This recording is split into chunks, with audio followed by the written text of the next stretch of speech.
Bayangin, lo lagi buka peta Asia Tenggara tahun 1800-an. Di sebelah barat ada Burma, dijajah Inggris.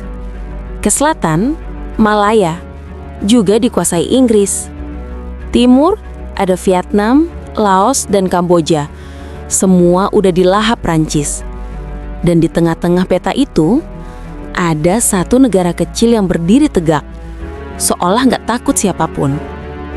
Negara itu, Thailand. Satu-satunya negara di Asia Tenggara yang nggak pernah dijajah. Tapi bro, lo pikir mereka bisa bebas gitu aja? Oh, nggak semudah itu. Karena di balik keberhasilan itu, ada kisah politik licik, diplomasi tingkat dewa, dan dua raja jenius yang tahu cara main catur di papan dunia. Inilah kisah bagaimana Thailand, dulu dikenal sebagai kerajaan Siam, bisa tetap merdeka di tengah badai kolonialisme dunia. Bagian 1. Saat dunia dibakar penjajahan.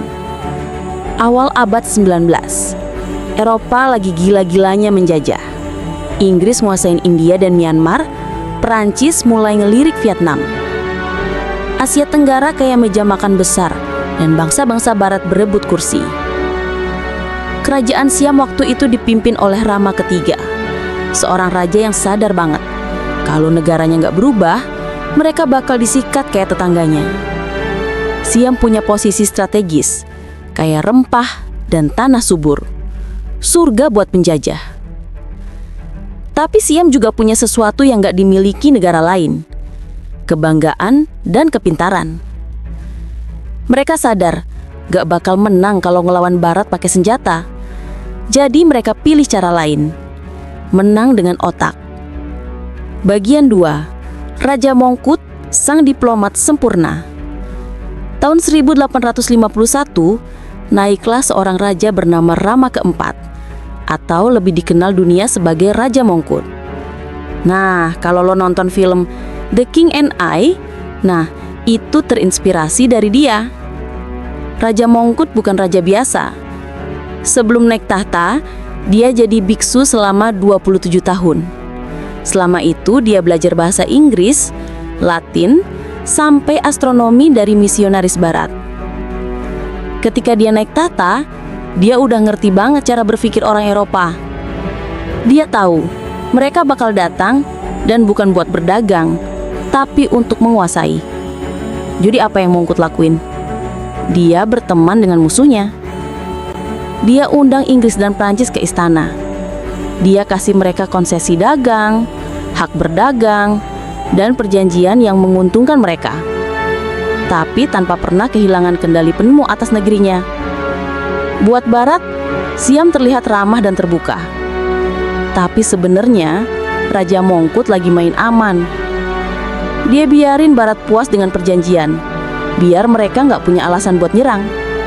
Bagian 3. Strategi catur Raja Chulalongkorn.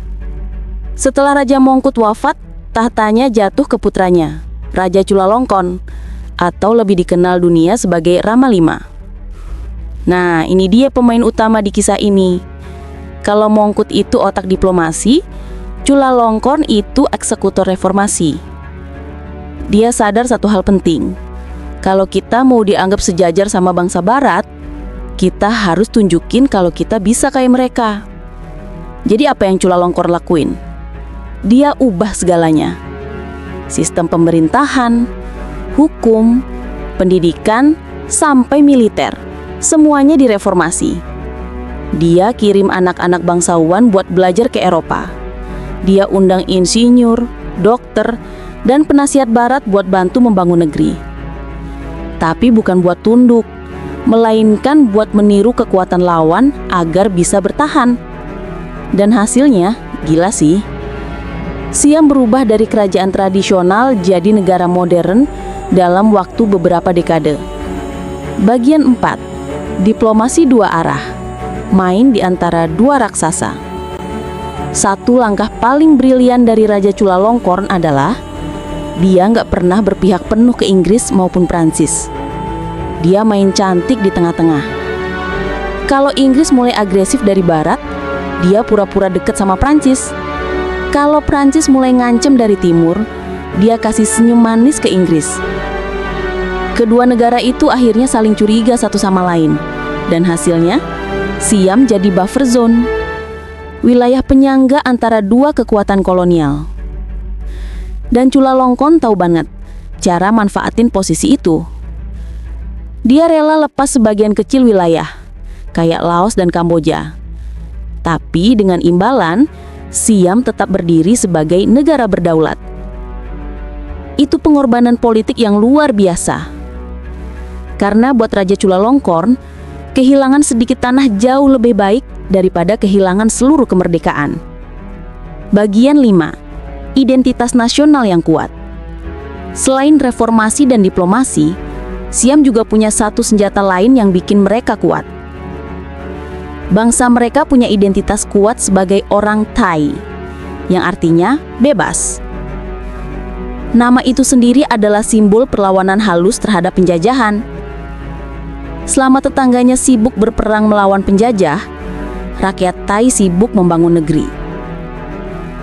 Mereka percaya kekuatan sejati bukan di medan perang, tapi di kepala dan hati. Bagian 6. Era modern, warisan dua raja. Ketika negara-negara lain baru merdeka di abad ke-20, Thailand udah lama punya sistem pemerintahan modern, pendidikan maju, dan budaya yang tetap hidup. Warisan Raja Mongkut dan Chulalongkorn masih terasa sampai hari ini. Wajah mereka bahkan terpajang di uang kertas Thailand. Bukan sekedar simbol, tapi pengingat bahwa kemerdekaan bukan cuma hasil perang, tapi kecerdikan dan persatuan. Kalau lo pikir gak dijajah artinya cuma beruntung, lu salah besar. Thailand bertahan bukan karena keberuntungan, tapi karena kecerdikan, pengorbanan, dan kesadaran diri. Mereka tahu kapan harus tunduk dan kapan harus berdiri tegak. Mereka tahu kapan harus mengalah sedikit untuk menang banyak.